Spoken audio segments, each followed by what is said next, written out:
आइए बच्चों, हम मिलकर हुरूफ की मुकम्मल शक्ल को पहचानकर उसकी आधी शक्ल के गिर्द दायरा लगाएं। मीम म,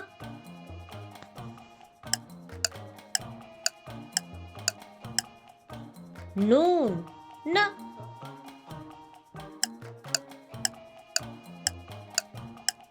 हे हा,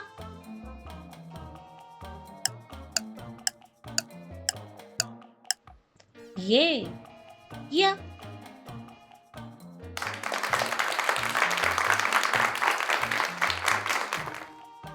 हेलो बच्चों, आज हमने एक जबरदस्त क्विज खेला जिसमें हमने मीम से ये तक के हुरूफ को उनकी आधी अशकाल के साथ मिलाया।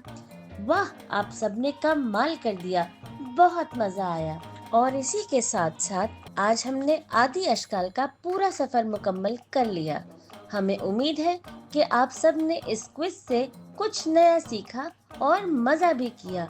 शाबाश बच्चों, आप सबने बहुत अच्छा काम किया। मिलते हैं अगली वीडियो में कुछ नया सीखने के लिए।